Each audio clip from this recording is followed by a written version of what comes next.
قرآن پاک میں اللہ تعالیٰ فرماتے ہیں لوگوں کی آنکھیں نہیں بلکہ ان کے دل اندھے ہو جاتے ہیں۔ اکثر لوگوں نے طرح طرح کے اس پر تبصرے کیے ہیں، تفسیر کی ہے۔ سچی بات تو یہ ہے کہ مختصراً ہم نے اللہ تعالیٰ کو اپنے دل سے دیکھنا تھا۔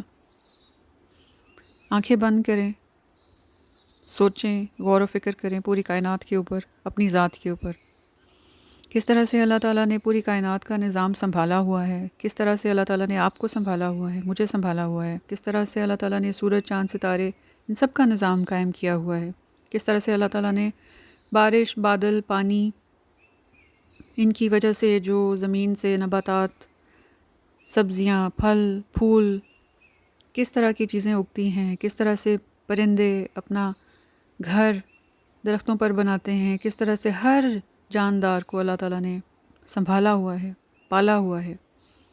تو ہم نے اپنی آنکھیں بند کرنی تھیں اور اللہ تعالیٰ کو دیکھنا تھا، کیونکہ جب ہم آنکھیں کھولتے ہیں تو ہم اس دنیا کی بھول بھلیوں میں گم ہو جاتے ہیں۔ ہمیں اس دنیا کی چکا چوند، اس کی جھوٹی چمک ہمیں اندھا کر دیتی ہے۔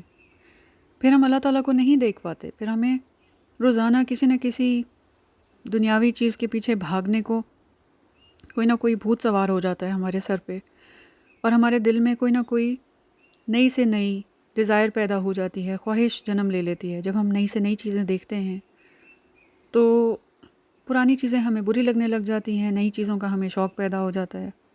تو ہم نے تو کبھی سمجھا ہی نہیں، اللہ تعالیٰ کو تو ہم نے کبھی سمجھا ہی نہیں، کبھی ہم نے جانا ہی نہیں۔ اللہ تعالیٰ تو اس دنیا سے بہت زیادہ خوبصورت ہیں، اللہ تعالیٰ تو جنت سے بھی زیادہ خوبصورت ہیں۔ اللہ تعالیٰ کو تو صرف اللہ تعالیٰ کی خاطر ہی پسند کرنا اور اوبے کرنا اور محبت کرنی چاہیے تھی۔ ہم جنت کے لالچ میں یا جہنم سے ڈر کے اللہ تعالیٰ کو کیوں فالو کریں؟ ہمیں تو دل سے، دل کی گہرائیوں سے اللہ تعالیٰ کو محبت کرنی تھی، سمجھنا تھا، پیار کرنا تھا، فالو کرنا تھا، کیونکہ اللہ تعالیٰ نے ہمیں جتنے بھی خوبصورت ریلیشنز دیے ہیں، جتنی بھی خوبصورتی اس دنیا میں ہے، کائنات میں ہے، جتنی خوبصورت چیزوں کو ہم سوچتے ہیں، مانگتے ہیں، ڈیزائر کرتے ہیں، وہ ان کی خوبصورتی کی سورس اللہ تعالیٰ ہیں۔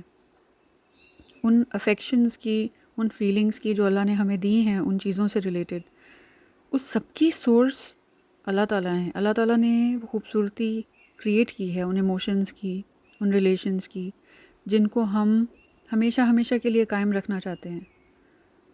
تو ہم ان چیزوں کے پیچھے، ان چھوٹی سی شارٹ لیوڈ چیزوں کے پیچھے ہم اللہ تعالیٰ کو فراموش کر دیتے ہیں، ہم اللہ تعالیٰ کو پیچھے چھوڑ آتے ہیں، اور ہم ان بالکل شارٹ لیوڈ مختصر چیزوں کے پیچھے ایسے گم ہو جاتے ہیں کہ ہم بگر پرپز اور ہائر پرپز کو چھوڑ دیتے ہیں، جبکہ سب سے پہلے اللہ تعالیٰ، اس کے بعد ہر چیز، زندگی کی ہر چیز اللہ تعالیٰ کے بعد آنی چاہیے۔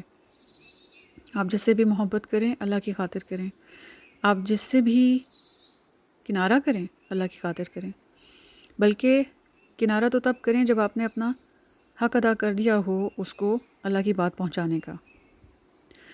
اور دوسروں کو کبھی بھی ایسی نظر سے مت دیکھیں کہ وہ آپ سے کمتر ہیں، کیونکہ ہم سب ایسے مراحل سے گزر چکے ہیں جب ہم اندھے گونگے بہرے تھے۔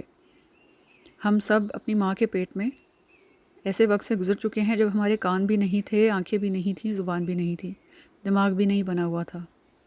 اور اللہ تعالیٰ چاہیں تو بڑھاپے میں ہر انسان کو اسی لیول تک واپس لے کے جا سکتے ہیں، بڑھاپے سے پہلے بھی لے کے جا سکتے ہیں۔ ذرا سی سر پہ چوٹ لگتی ہے انسان کے تو وہ سب کچھ بھول جاتا ہے۔ یعنی میں نے ایسے لوگ دیکھے ہیں جن کے سر پہ چوٹ لگی اور وہ باقاعدہ ڈائپرز پہ آ گئے، اچھے خاصے گبرو جوان، اور ڈائپرز پہ آ گئے، اور ان کی مائیں، جن کو ان بچوں کو ان کی ماؤں کو سنبھالنا چاہیے تھا، لیکن وہ اس ایج میں ان بیچاروں کی مائیں ان کو ڈائپر لگا رہی ہوتی ہیں اور ان کو ہاتھوں سے کھانا کھلا رہی ہوتی ہیں جیسے ایک ٹاڈلر کو کھلایا جاتا ہے۔ تو اللہ سے ہر وقت ڈرنا چاہیے، اللہ سے ہر وقت ڈرنا چاہیے. نہ ہمارے پیروں کے نیچے کی زمین ہماری ہے، نہ آسمان ہمارا ہے، نہ ہمارے دل کی دھڑکن ہماری ہے. ہر سیل ہماری باڈی کا اللہ تعالیٰ کی تعریف کر رہا ہے. ہماری باڈی کا ہر سیل، اس کے اندر ایک ایک کمپوننٹ، ایک ایک ایٹم، ایک ایک الیکٹران، پروٹون، نینو پارٹیکلز ہمارے اللہ کی تعریف کر رہے ہیں، اللہ کی تسبیح کر رہے ہیں. صرف ہم انسان، ہمارا شعور جو تھوڑا سا ایک یعنی اس کی کیا حیثیت کیا ہے، اس کا ویٹ کیا ہے ہمارے شعور کا، جو ایک فری ول اللہ تعالیٰ نے دے دی ہے. ہم کس بیسس پہ اللہ کو باتیں بناتے ہیں، ہم کس بیسس پہ 4 جماعتیں پڑھ کے ہم کس بیسس پہ تنقیدیں کرتے ہیں دین کی، مجھے سمجھ نہیں آتی. سائنس اس وقت ہر طرح سے اس چیز کی کنفرمیشن کر رہی ہے. جو قرآن میں اللہ تعالیٰ نے بتایا ہے، جو کچھ احادیث میں نبی صلی اللہ علیہ وسلم نے بتایا ہے، جو کچھ ہمیں نبی صلی اللہ علیہ وسلم کی سنت سے چیزیں ملتی ہیں، جیسے کہ انٹرمیٹنٹ فاسٹنگ ہو گئی. اس وقت لوگ اس کے پیچھے پاگلوں کی طرح پڑ گئے ہیں. اور ہم اگر دیکھیں علیہ وسلم کی زندگی میں، ان کے حیات طیبہ میں ہم دیکھتے ہیں کہ ہفتے میں 2 دن فاسٹ، اور اس کے علاوہ 1 میل اے ڈے، جو کہ امہات المومنین ہمیں بتاتی ہیں کہ نبی صلی اللہ علیہ وسلم نے شاید ہی کسی دن 2 ٹائم کھانا کھایا ہو. تو ہم اگر اس سنت کو اپنا لیں تو ہمیں گوروں سے سننے کی ضرورت نہیں پڑے گی کہ انٹرمیٹنٹ فاسٹنگ کے یہ فائدے ہیں اور انٹرمیٹنٹ فاسٹنگ کے وہ سب فائدے ہیں. ہمیں اپنے دین سے ہی ہر چیز مل جاتی ہے. لیکن ایسا کیوں ہے کہ ہم دین کو چھوڑ کے، قرآن کو چھوڑ کے فیشن کو اپناتے ہیں؟ جب کہ یہ چیزیں فیشنیبل بن جاتی ہیں تو ہم ان کو اپنا لیتے ہیں، اور جب تک یہ چیزیں ہمیں دین سے مل رہی ہوتی ہیں تو ہم ان کو نعوذ باللہ دقیانوسی اور بیکورڈ اور کنزرویٹو اور پتہ نہیں کیا کیا سمجھتے ہیں، اور فنڈامنٹلسٹ اور نعوذ باللہ پتہ نہیں کیا کیا سمجھتے ہیں. اسی طرح مجھے یاد ہے کہ ایک مرتبہ میں نے صرف نماز کی بات کی، اور مجھے عادت ہے، جو مجھے میری فرینڈز جو جانتی ہیں انہیں پتہ ہے کہ میں تو کسی کو یہ بھی نہیں کہتی، اگر میرے سر پہ دوپٹہ ہے تو میں کسی کو یہ نہیں کہتی کہ سر پہ دوپٹہ لو. میری کوشش ہوتی ہے کہ اگر میرے کردار سے کسی کو سمجھ آتی ہے تو بہتر ہے. میں ان کو ڈائریکٹ یہ بات نہیں کہتی کہ آپ کا سر کیوں نہیں ڈھکا ہوا، یا ایسے میں کسی کو ایسے پوائنٹ آؤٹ نہیں کرتی. تو ایک مرتبہ کسی سے صرف سرسری طور پہ صرف نماز کی بات ہوئی. ان دنوں میں خود نماز اپنی پکی کرنے کی کوشش کر رہی تھی، تو میں نے صرف نماز کی بات کی اور کسی نے مجھے فنڈامنٹلسٹ بول دیا. مجھے اتنا سخت دھچکا لگا. میں نے سوچا کہ صرف ایک مرتبہ اس بات پہ صرف ایک جملہ میں نے کہا ہے اور اگلے انسان نے مجھے فنڈامنٹلسٹ کہہ دیا ہے. اس میں میرا قصور ہے یا اگلے بندے کی، مطلب اس میں اپنے آپ کو پرکھوں یا اگلے بندے کو اپنے آپ کو پرکھنا چاہیے کہ یعنی اس کی دین سے کتنی دوری ہے کہ اس کو اگر نماز کا ایک مرتبہ ایک جملے میں کہا جا رہا ہے تو وہ آپ کو فنڈامنٹلسٹ کا لیبل دے رہے ہیں. یہاں سے اندازہ ہوتا ہے کہ کچھ لوگ ہماری سوسائٹی میں ایسے ہیں کہ جن کو بیسکس تک نہیں پتہ دین کی، اور ایسے لوگوں سے مطلب ان پہ ترس آتا ہے، ایسے لوگوں پہ ترس آتا ہے کیونکہ ان کو یہ معلوم ہی نہیں کہ وہ کتنے غلط ہیں. ان کو اپنی غلطی کا اور محرومی کا اندازہ ہی نہیں ہے. یعنی میں یہ نہیں کہہ رہی کہ آپ تنقید نہ کریں ایسے لوگوں کی جو آپ کو بار بار آپ کے پیچھے ہی پڑ جائیں ہاتھ دھو کے، اور بار بار آپ کو تنگ کر چھوڑیں، آپ کو زج کر دیں نماز کا کہہ کے. ایسے لوگ بھی غلط ہوتے ہیں. ایک بڑے خوبصورت طریقے سے آپ کو اسلام کی دعوت دینی چاہیے، لیکن میں ایسے لوگوں کی بات کر رہی ہوں کہ جن کو آپ نے ایک مرتبہ کہا، ایک مرتبہ، اور آپ یعنی فرض کریں کہ جیسے آپ 10 گھنٹے بات کریں اور 10 گھنٹے آپ کی فلموں پہ، فیشن پہ اور ادھر ادھر کی ہر طرح کی بات ہو رہی ہے، اور صرف ایک چھوٹا سا جملہ کہا جاتا ہے نماز کا اور آپ کو فنڈامنٹلسٹ کہہ دیا جائے. تو اس سے آپ جب چھوٹی عمر میں ہوتے ہیں تو آپ فیل کر لیتے ہیں کہ یار شاید مجھے بڑی تنقید ہوئی ہے میری، لیکن یہ آپ کو اگر ایسا کوئی واقعہ پیش آئے تو اس میں آپ کی کوئی غلطی نہیں ہے، آپ کے اندر کوئی خرابی نہیں ہے. اس میں دی ادر پرسن اس کو ڈوب مرنا چاہیے کہ اس کے ساتھ اگر آپ 10 گھنٹے فلموں کی باتیں کر لیں تو اس کو کوئی پرواہ نہیں، لیکن اگر آپ اس کے سامنے نماز کہہ دیں تو اس کو چبھ جاتی ہے. یعنی اس کو ایسے لگتا ہے کہ جیسے اس کو کسی نے گولی مار دی ہو. تو یہ اس کے ایمان کی دھجیاں اڑ چکی ہوئی ہیں جس کو اس کو سنبھالنا چاہیے، اور اس کو should be a wake up call for that person. It should not be a source of humiliation for you. تو ہمیں ایک ایموشنل انٹیلیجنس کے طور پہ ہمیں یہ بہت ضروری ہے کہ ہمیں اپنا پتہ ہو، ہمیں اپنا پتہ ہو کہ ہم کہاں ہیں، ہم کون ہیں۔ اگر ہمیں پتہ نہیں ہوگا نا تو ہم بڑے اپولوجیٹک مسلمان بنیں گے۔ اگر ہمیں اپنے اقدار کا پتہ نہیں ہوگا، اگر ہمیں اپنی بیک گراؤنڈ کا پتہ نہیں ہوگا، اگر ہمیں خود ہی یقین نہیں ہوگا اسلام پہ، اگر ہمیں خود ہی نہیں پتہ ہوگا کہ قرآن میں کیا ہے، حدیث میں کیا ہے، ہمیں اگر ان کی صداقت کا خود پتہ نہیں ہوگا، ہمیں پورا یقین نہیں ہوگا، تو ہم بڑے ہی اپولوجیٹک سے مسلم بنیں گے۔ اسی طرح سے ہم لوگوں کو اللہ تعالیٰ کے رازق ہونے پہ یقین نہیں ہے۔ ہمیں بالکل اللہ کے رازق ہونے پہ یقین نہیں ہے۔ اگر ہمیں اللہ تعالیٰ کے رازق ہونے پہ یقین ہوتا، ہم جا کے آب زمزم پی کے آتے ہیں اور ہمیں یقین ہی نہیں ہے کہ اللہ تعالیٰ کتنا رازق ہے۔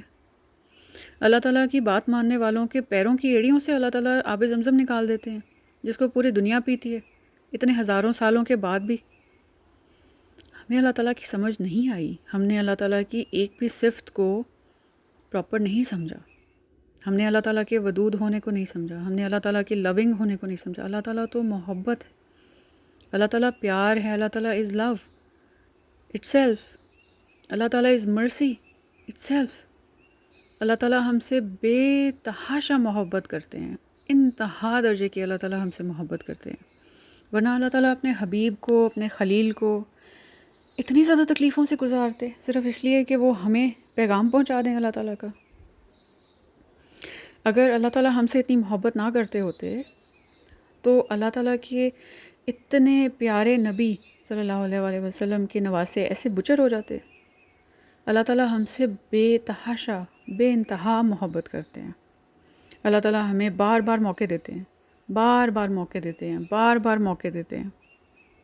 پھر اللہ تعالیٰ کہتے ہیں جتنی مرضی غلطیاں ہوئی ہیں سوری کر دو، توبہ کر لو، سارے گناہ معاف کر دوں گا، سارے گناہوں کو چینج کر دوں گا نیکیوں میں، لکھے جا چکے گناہ۔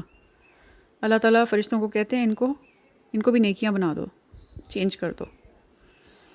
اتنا پیار کرنے والا رب، اتنا پیار کرنے والا رب، اور ہم نے کیا سمجھا ہوا ہے؟ ہم نے کیا سمجھا ہوا ہے اللہ تعالیٰ کو؟ ہم نے اللہ تعالیٰ کو اپنے گھٹیا پن سے دیکھا ہے نا، تو ہم اللہ تعالیٰ کو نہیں سمجھ سکے۔ اگر ہم نے اپنے دل کو پاک کیا ہو، اگر ہم نے اپنے دل کو خوبصورت کیا ہو، تو ہمیں اللہ تعالیٰ خوبصورت نظر آئیں۔ یہ ویسے ہی مثال ہے کہ جیسے کسی نے ایک بات سنائی تھی کہ ایک عورت بیٹھ کے دیکھتی رہتی تھی اور کہتی تھی کہ یہ ہمسائی جو ہے یہ کپڑے دھوتی ہے تو کپڑے ہمیشہ گندے ہی نکلتے ہیں، گندے کپڑے آ کے ڈال دیتی ہے۔ تو ایک دن اس کے خاوند نے کھڑکی کا شیشہ صاف کر دیا، اس کے بعد سے اس کے کپڑے صاف نظر آنے لگے اس کو۔ تو گندگی ہمارے اندر ہوتی ہے اور ہم اللہ تعالیٰ کو باتیں کر رہے ہوتے ہیں، اور ہم اللہ تعالیٰ کی مصلحتوں کو سمجھ نہیں رہے ہوتے۔ اللہ تعالیٰ نے بہت چھوٹا ٹیسٹ دیا ہے، بہت چھوٹی سی دنیا ہے۔ اللہ تعالیٰ نے چھوٹا سا ٹیسٹ دیا ہے، ہمیشہ ہمیشہ کے لیے جنت دے دی ہے۔ ہمیشہ ہمیشہ کے لیے اللہ تعالیٰ نے ہمیں اتنی ساری نعمتیں دینے کا وعدہ کیا ہے۔ چھوٹی سی بات ہم سے مانگی ہے، مختصر سی زندگی ہے، اچھی طرح گزار لو۔ اس میں تلخیاں اور اس میں الجھنیں ڈھونڈنے اور الجھنوں میں پڑے رہنے سے بچ کے جو نکل جاتا ہے، جو اللہ تعالیٰ کی خوبصورتی پر نظر رکھتا ہے، جو اللہ تعالیٰ کے وعدوں پہ نظر رکھتا ہے، جو اللہ تعالیٰ کا خیال رکھتا ہے، اللہ تعالیٰ کے بارے میں سوچتا ہے، اللہ کو خوش رکھنے کی کوشش کرتا ہے، اللہ تعالیٰ اس کے لیے بے تحاشا سہولتیں، سکون دونوں جہان میں پیدا کر دیتے ہیں۔ ہمیں یہ دنیا کتنی اچھی لگتی ہے، ہمیں اس دنیا کی چیزوں پہ کتنا ہمارا دل آتا ہے، کتنی ساری چیزوں کی ہمیں خواہش ہے۔ تو اللہ تعالیٰ نے یہ دنیا بنائی ہے اور اللہ تعالیٰ نے ہی جنت بنائی ہے، اور اللہ تعالیٰ نے ہمیں بتایا ہے کہ یہ جنت کے مقابلے میں یہ دنیا کچھ بھی نہیں ہے، مچھر کے پر کے برابر نہیں ہے یہ دنیا۔ اور جنت کے بارے میں اللہ تعالیٰ نے خود تعریفیں کی ہیں۔ تو اسی رب نے یہ بھی دنیا بنائی ہے اور جنت بھی بنائی ہے۔ کتنی عجیب بات ہے کہ اس رب کی اس دنیا کے پیچھے ہم کیسے پاگل ہوئے جاتے ہیں، کیسے ہماری رالیں ٹپکتی ہیں، کیسے ہم اپنی دن رات کو اجیرن کر کے بیٹھے ہوئے ہیں۔ ہم لوگوں کو کتنی بے چینی، گھبراہٹ اور پریشانی لاحق ہو جاتی ہے اگر ہمیں اس دنیا کی چیزوں سے محرومی ہو جائے۔ تو جب وہی رب کہتا ہے کہ اس دنیا کو اس نے اتنا خوبصورت بنایا ہے کہ کوئی سوچ امیجن نہیں کر سکتی، اتنا خوبصورت، اتنی تعریفیں کی ہیں اللہ تعالیٰ نے اس دنیا کی، اور اس دنیا کو تو اللہ تعالیٰ نے بار بار اس کی تذلیل کی ہے، اللہ تعالیٰ نے بار بار بتایا ہے کہ اس کی کوئی ویلیو ہی نہیں ہے۔ تو جب اس دنیا کی چیزوں پہ ہمیں اتنا پیار آتا ہے اور اتنے ہم اس کی خواہش میں پڑ جاتے ہیں، تو ہم اس دنیا کی خواہش کیوں نہیں کرتے؟ جب اللہ تعالیٰ ہمیں بتا رہے ہیں کہ اس دنیا کی خواہش کرو، وہ ہے تمہارے لائق، وہ اصل تمہاری چیز ہے جہاں پہ اصل میں تم حقیقی حقدار بنو اس جگہ کے، اور اس دنیا کے پیچھے مت بھاگو، اس دنیا کے پیچھے مت خوار ہو، اس دنیا کے پیچھے اس کے لالچ میں فریب میں مت پڑو۔ تو ہم اللہ تعالیٰ کی بات کیوں نہیں سنتے؟ اللہ تعالیٰ ہم سے بہت محبت کرتے ہیں، ہماری جتنے بھی اللہ تعالیٰ نے ہمیں رولز بتائے ہیں دنیا میں گزارا کرنے کے لیے، ان سے اللہ تعالیٰ کو کوئی فائدہ نہیں پہنچتا۔ ہمارے اللہ تعالیٰ کو نہ ماننے سے اللہ کو کوئی نقصان بھی نہیں پہنچتا۔ فرق صرف یہ ہے کہ ہم اللہ کو سمجھے نہیں، ہم نے اللہ تعالیٰ کو سمجھنے کی کوشش ہی نہیں کی۔ ہم دنیا کے اندر اتنے غرق ہو کے رہ گئے کہ ہم نے اللہ تعالیٰ کے بارے میں سوچنے کی بھی کوشش نہیں کی، اللہ تعالیٰ کو سمجھنے کی بھی کوشش نہیں کی، اللہ تعالیٰ کے بارے میں اچھا گمان رکھنے کی بھی کوشش نہیں کی۔ ہم جب کسی انسان سے محبت کرتے ہیں نا، ہم اس کی خاطر ہم خود سے بہانے بناتے ہیں، ہم اس کے لیے اپنے دل میں خود سے بہانے بناتے ہیں، ہم اس کو اپنے دل میں 100 دفعہ اس کی کوتاہیوں کو اور اس کی برائیوں کو معاف کر دیتے ہیں، نظر انداز کر دیتے ہیں۔ اللہ تعالیٰ میں تو کوئی برائی ہی نہیں ہے، اللہ تعالیٰ کے اندر کوئی عیب ہی نہیں ہے، اللہ تعالیٰ تو ہر عیب سے پاک ہے، اللہ تعالیٰ سے خوبصورت کوئی ہو ہی نہیں سکتا، اللہ تعالیٰ سے پرفیکٹ کوئی ہو ہی نہیں سکتا۔ اللہ تعالیٰ اتنے عظیم ہیں، اتنے بڑے ہیں، اتنے خوبصورت ہیں، اللہ سے خوبصورت کوئی ہے ہی نہیں، اللہ سے زیادہ کامل کوئی ہے ہی نہیں۔ تو ہم اللہ تعالیٰ کے بارے میں اپنے دل میں برے خیالات کیوں لاتے ہیں؟ ہم اللہ تعالیٰ کے بارے میں اپنے دل میں حسن ظن کیوں نہیں رکھتے؟ اللہ تعالیٰ بہت خوبصورت ہیں اور سب سے زیادہ چاہے جانے کے لائق ہیں۔ تمام تعریفیں اللہ تعالیٰ کی ہیں۔ آئیں ہم اللہ تعالیٰ سے محبت کرنا سیکھیں اور یہ عہد کر لیں کہ آج کے بعد ہم اللہ تعالیٰ سے بے پناہ محبت کریں گے اور اللہ تعالیٰ سے اللہ کی محبت اپنے لیے مانگیں گے، چاہے اس کے لیے ہمیں ہر وقت فقیروں کی طرح ہی اللہ تعالیٰ سے کیوں نہ دعا کرنی پڑے۔